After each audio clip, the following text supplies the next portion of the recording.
मुसलमानों के खिलाफ हिंदू नौजवानों के दिलो दिमाग में इतनी नफरत बैठाई जा रही है, ऐसी ऐसी बातें बैठाई जा रही हैं जिसका तस्वुर नहीं किया जा सकता।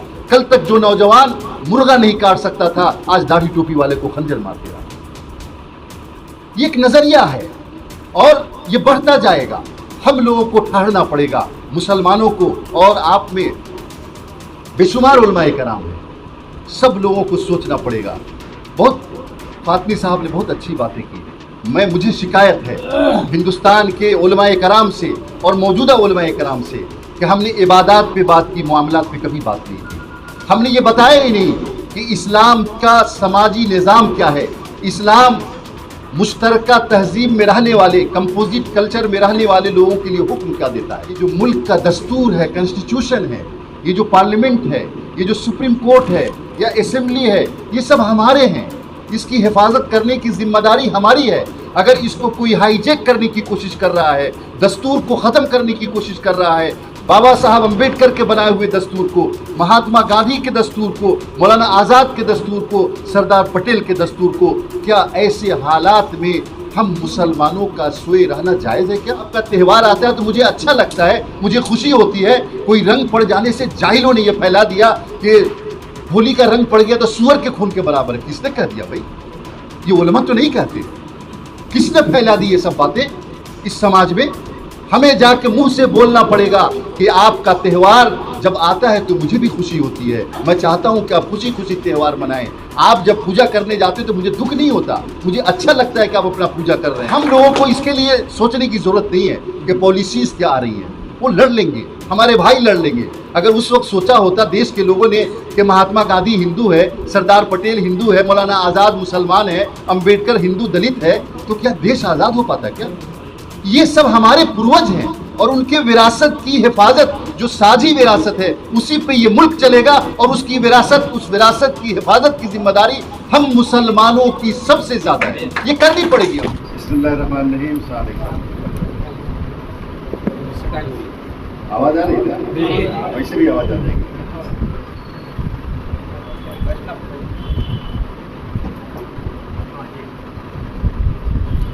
बहुत बहुत शुक्रिया जनाब अली अशरफ फातमी साहब। काफ़ी तफसील से बातें उन्होंने बताई आप लोगों को और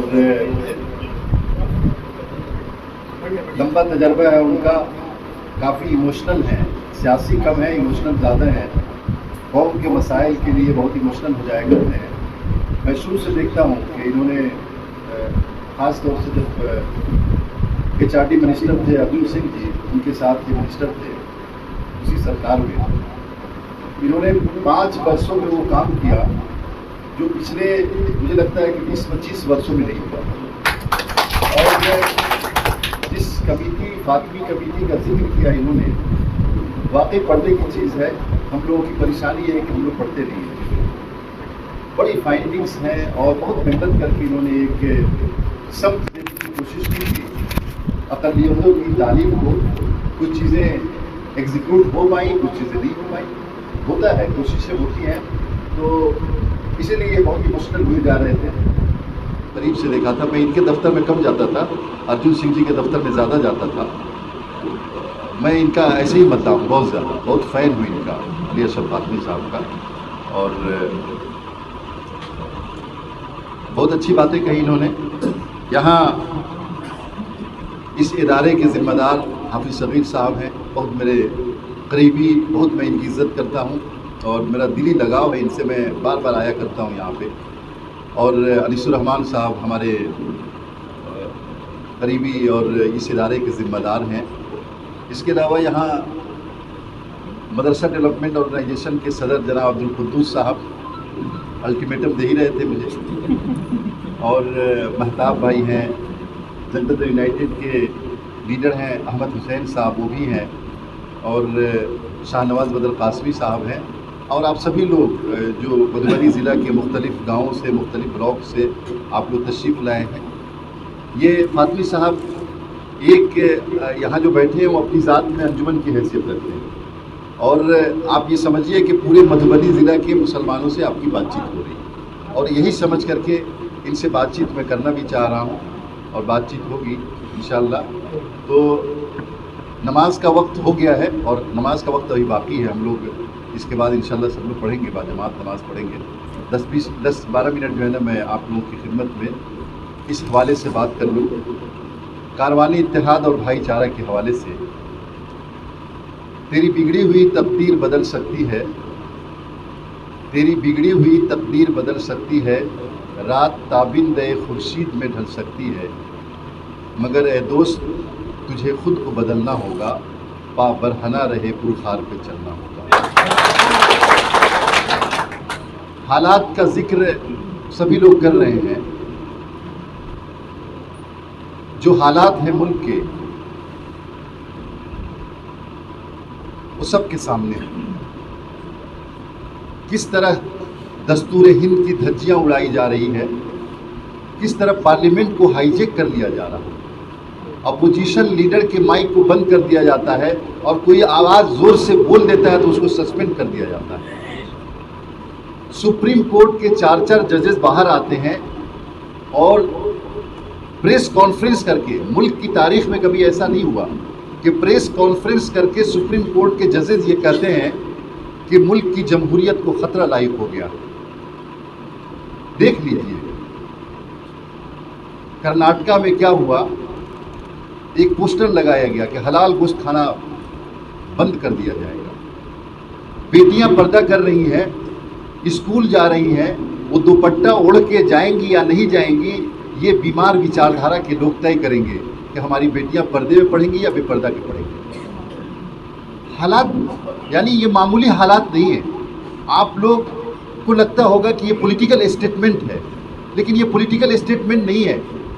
जो दुनिया के बड़े इदारे हैं जो डेमोक्रेसी को वॉच करते हैं, आप यूएस स्टेट जो डेमोक्रेसी को वॉच करती है, उसने बयान जारी किया, एक रिपोर्ट जारी की। उसने ये कहा कि इंडिया में पार्शियल डेमोक्रेसी रह गई। स्वीडन की एक एजेंसी है जो 200 बरस से, पिछले 200 बरस से वो एजेंसी यही काम करती है। उसने ये कहा कि इंडियन डेमोक्रेसी चूचू का मुरब्बा हो गई। पूरी दुनिया की निगाह है कि इंडियन डेमोक्रेसी को क्या हो रहा है, ये डेमोक्रेटिक सेटअप में डिक्टेटरशिप कैसे चल रहा है। आपने देखा होगा कि नवंबर 2016 में भारत के प्रधानमंत्री को कुछ ख्याल आया, उन्होंने आर्मी के 3 जवानों को, आर्मी के हेड्स को बुलाया अपने पास और मीडिया में ये खबर चलने लगी कि कुछ होने वाला है। हम लोग घबराए हुए थे कि होगा क्या। आर्मी के हेड्स से बात की उन्होंने, रात को 8 बजे टेलीविज़न पर आकर के कहा कि नोटबंदी की जा रही है। ये डेमोक्रेसी नहीं हो सकती, आर्मी के सहारे डेमोक्रेसी नहीं चलाई जा सकती। मेरे भाइयों, मैं आपको ये कारवानी इत्तेहाद और भाईचारा लेकर के इसलिए आया हूँ कि ये जो मुल्क का दस्तूर है, कॉन्स्टिट्यूशन है, ये जो पार्लियामेंट है, ये जो सुप्रीम कोर्ट है या असेंबली है, ये सब हमारे हैं। इसकी हिफाजत करने की जिम्मेदारी हमारी है। अगर इसको कोई हाईजैक करने की कोशिश कर रहा है, दस्तूर को ख़त्म करने की कोशिश कर रहा है, बाबा साहब अम्बेडकर के बनाए हुए दस्तूर को, महात्मा गांधी के दस्तूर को, मौलाना आज़ाद के दस्तूर को, सरदार पटेल के दस्तूर को, क्या ऐसे हालात में हम मुसलमानों का सोए रहना जायज़ है? क्या जायज़ नहीं हो सकता। आप देख लीजिए किस तरह मस्जिदों को खोद खोद करके भारतीय जनता पार्टी अपने भगवान को पैदा कर रही है। किस तरह से, यानी दाढ़ी टोपी वालों को देख करके आप, इन्होंने सही कहा फातमी साहब ने कि एक 22 साल का नौजवान जो बिहार से रोज़ी तलाशने गया गुड़गांव में, उसको इमाम की नौकरी मिली, चंद मजनू आए और उसको छुरा घोंप के मार दिया। क्यों ऐसा हो रहा है? ये महात्मा गांधी के मुल्क में, मौलाना आज़ाद के मुल्क में, सरदार पटेल के मुल्क में और बाबा साहब अम्बेडकर के मुल्क में ऐसा क्यों हो रहा है?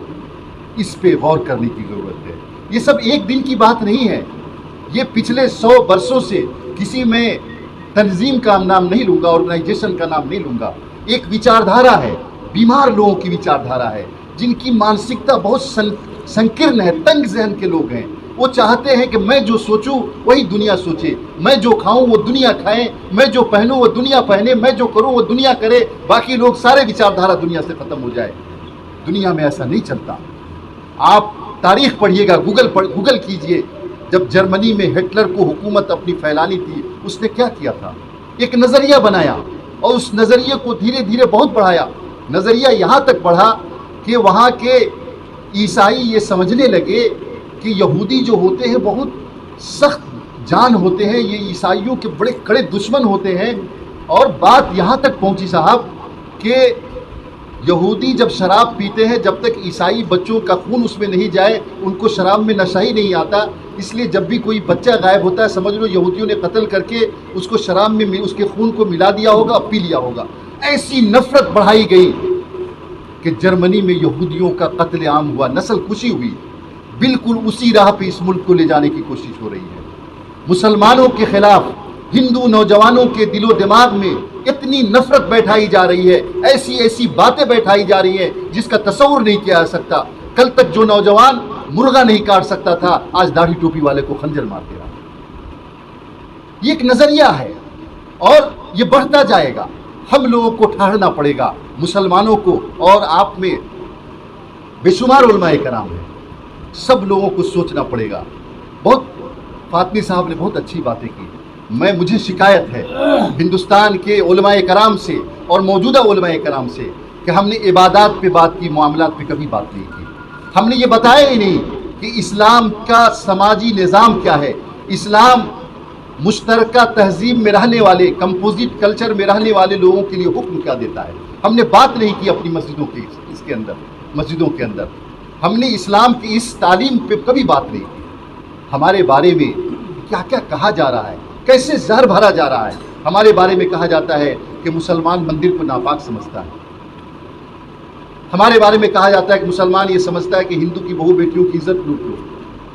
लब जिहाद करते हैं ये लोग, लब जिहाद इसलिए करते हैं कि इनकी इज्जत लूटनी है। हमारे बारे में ये कहा जाता है कि हिंदुओं के पूजा को ये नापाक समझते हैं। लेकिन शरीयत क्या कहती है? आप उलमा बैठे हैं, शरीयत की नज़र में एक मंदिर की हिफाजत का वही हुक्म है जो मस्जिद की हिफाजत का है ना। अगर हमारे मोहल्ले में कोई मंदिर है तो हम मुसलमानों की जिम्मेदारी है उसकी हिफाजत करनी। लेकिन हिंदुओं के दिमाग में बैठाया गया कि मुसलमान इसको तोड़ देना चाहता है, इसको नापाक समझता है। पूजा के बारे में किसी, यानी जो इस्लामी तालीमात है बिल्कुल अलग है, और जो हमारे बारे में बैठाया गया है हिंदू नौजवानों के दिलो दिमाग में बिल्कुल अलग है। हमने क्या किया? हमने इसकी परवाह नहीं की कि हमारे बारे में क्या कहा जा रहा है। अशोक को क्या समझा दिया गया, शंकर को क्या समझा दिया गया। हम अपनी दुनिया में मगन रहे। हमने अपने दस्तूर को बचाने की, पार्लियामेंट को बचाने की, मुल्क को बचाने की कभी फिक्र नहीं की। एक गुलाम की तरह, भेड़ बकरियों की तरह वोट देते रहे, बीजेपी को हराना, बीजेपी को हराना है। बीजेपी को हराने से कुछ नहीं होगा। भारतीय जनता पार्टी के बीमार नजरियात को, बीमार विचारधारा को अपने अमल से, अपने कर्मों से, अपने समाज में बिहेवियर से हराना पड़ेगा हमको, तब जाकर के ये विचारधारा हारेगी। मेरे भाइयों, हम लोगों को इस पे काम करना पड़ेगा। खूबसूरती की बात क्या है कि नीतीश कुमार अंबेडकर के वारिस हैं, महात्मा गांधी के वारिस हैं, मौलाना आज़ाद के वारिस हैं, सरदार पटेल के वारिस हैं। बिहार में ये नज़रिया नहीं चलता। बिहार में नफरतें डालने की बहुत कोशिश हो रही है कि यहाँ बारूद बांटा जाए, यहाँ खून बांटा जाए, यहाँ आग बांटा जाए, लेकिन यहाँ का समाज इसको कबूल करने के लिए तैयार नहीं है, चाहे हिंदू हो या मुसलमान हो। ये नीतीश कुमार की काबिलियत है। आज अगर मुल्क को चैलेंजेस हैं, हम मुसलमानों को ख़ास तौर से उठना पड़ेगा और ये बताना पड़ेगा कि आपको जो ये बताया गया है, मैं आपके मंदिर को नापाक समझता हूँ, गलत है, मैं खड़ा रहता हूँ, उसकी हिफाजत करूँगा। बोलना पड़ेगा मुँह से जा कर के। अगर आपके मोहल्ले में दलित रहते हैं, हिंदू रहते हैं, उनके यहाँ जा कर के बैठ कर के बात करनी पड़ेगी कि मेरी राय आपके बारे में वो नहीं है जो वो बता रहे हैं, बीमार लोग बता रहे हैं। मैं तो आपकी बेटी को अपनी बेटी मानता हूँ और आपकी इज्जत को अपनी इज्जत मानता हूँ। आपकी पूजा होती है तो मैं चाहता हूँ कि उसमें खड़ा रहूँ, आपको मदद करूँ। आपका त्यौहार आता है तो मुझे अच्छा लगता है, मुझे खुशी होती है। कोई रंग पड़ जाने से जाहिलों ने यह फैला दिया कि होली का रंग पड़ गया तो सुअर के खून के बराबर है। किसने कह दिया भाई? ये उलमा तो नहीं कहते। किसने फैला दी ये सब बातें इस समाज में? हमें जाके मुंह से बोलना पड़ेगा कि आपका त्यौहार जब आता है तो मुझे भी खुशी होती है। मैं चाहता हूं कि आप खुशी खुशी त्यौहार मनाएं। आप जब पूजा करने जाते तो मुझे दुख नहीं होता, मुझे अच्छा लगता है कि आप अपना पूजा कर रहे हैं। ये मुंह से बोलना पड़ेगा, समझाना पड़ेगा। आप एक बात समझ लीजिए, अगर ये काम करना हम लोगों ने शुरू किया तो यकीन जानिए ये जो नफरतें बांटी जा रही हैं वो ख़त्म हो जाएंगी। और भारतीय जनता पार्टी की टीआरपी यही है कि नफरत जब तक है, जब तक भाईचारा नहीं है, तब तक भारतीय जनता पार्टी है। जिस दिन मोहब्बत बढ़ी, भाईचारा बढ़ी, नफरत खत्म हुई हिंदू मुसलमानों की, भारतीय जनता पार्टी खत्म हो गई। एक बात जो और कही जाती है बार बार कि मुस्लिम प्रसला में मुदाखलत करेंगे, यूसीसी लेकर के आएंगे तो ज्ञानवापी मस्जिद ये कर देंगे, ये कर देंगे, ये सब डराया जाता है।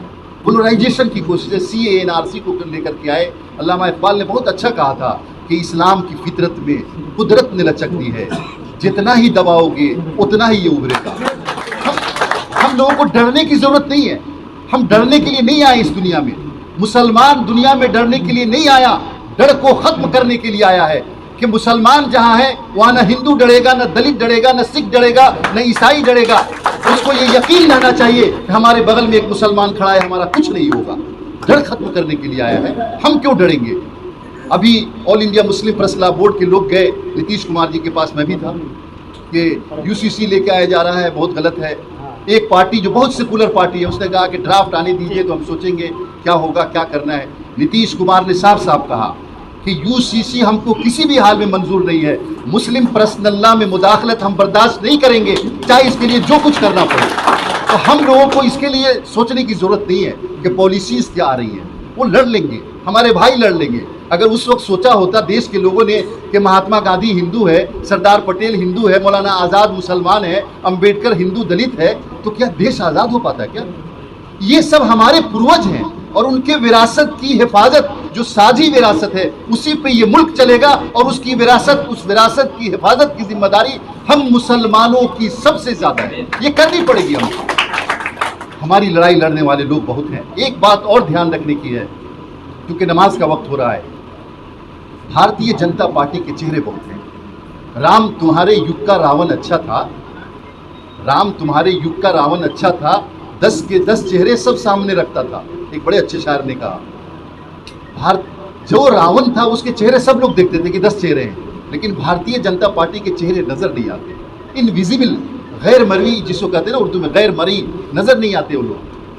कभी गुजरात में इलेक्शन जीतना होगा तो कोई पार्टी खड़ी हो जाएगी, बीजेपी को जिता लेगी।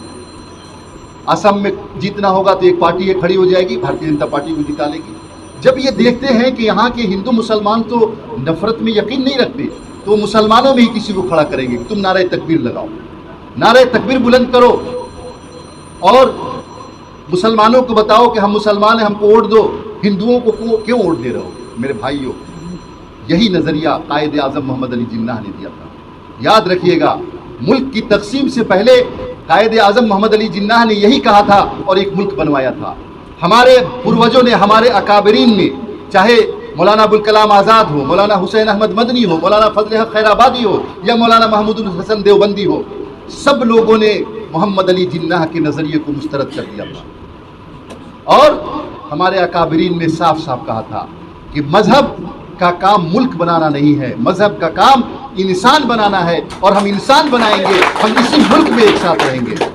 मेरे भाइयों, ऐसे नारे लगाने वाले जो हमारे बीच उसी तरह नारा लगाते हैं जिस तरह मुल्क तकसीम होने के वक्त नारा लग रहा था, नारे तकबीर लगाएंगे। आप समझ लीजिए कि ये भारतीय जनता पार्टी के जय श्री राम को मजबूत करने वाले हैं। हम लोगों को होशियार रहना पड़ेगा, चेहरे बदलते रहेंगे। हो सकता है कि इस नारे से आपको नफरत हो जाए, कोई दूसरा नारा लगाने वाला आ जाएगा, वो कहेगा कि मैं ये सुराज देना चाहता हूँ, मैं ये करना चाहता हूँ। आप समझ लीजिएगा कि ये वही लोग हैं जो भारतीय जनता पार्टी को किसी न किसी तरह उसके नज़रियात को, उसके बीमार विचारधारा को मजबूत करने के लिए आए हैं। तो ऐसे लोगों से हम लोगों को होशियार और ख़बरदार रहने की ज़रूरत है। मैं बिल्कुल वोट नहीं मांग रहा हूँ, मैं सिर्फ ये कह रहा हूँ कि नफ़रत को ख़त्म करने के लिए हम लोग पहल करें। अपनी मस्जिदों में कमेटी बनाएं, अपने मदरसों में कमेटी बनाएं, हफ्ते में 2 घंटा लगाएं कि कैसे हमारे गांव का हिंदू ये समझे कि हम हैं क्या, हम मुसलमान उनके दुश्मन नहीं हैं। इस पे मेहनत कीजिए और मुझे कुछ बताने की ज़रूरत नहीं कि आप क्या कीजिए। हमारी शरीयत में हर चीज़ मौजूद है, उलमा हर चीज़ जानते हैं, सिर्फ बोले नहीं हैं। आज से बोलना शुरू कीजिए। ये काम आप लोग करेंगे, हाथ उठाइए। देखिए, मैंने अपनी बात पहुंचा दी जो हज्जतुल वदा के मौके पर अल्लाह के रसूल सल्लल्लाहु अलैहि वसल्लम ने कहा था कि अल्लाह तू गवाह रहना। अल्लाह की कसम मैं यही बात कह रहा हूँ कि अल्लाह को मैं गवाह बना के कह रहा हूँ कि मैंने अपनी बातें पहुँचा दी है। अगर इस पे काम कीजिएगा बहुत मजबूत हो जाइएगा। क्या क्या मजबूती आएगी उसको कहने की मुझे ज़रूरत नहीं है, बहुत सारी चीज़ें होंगी। इस पे काम कीजिए। बहुत बहुत शुक्रिया, बहुत बहुत शुक्रिया। नमाज का वक्त हो रहा है।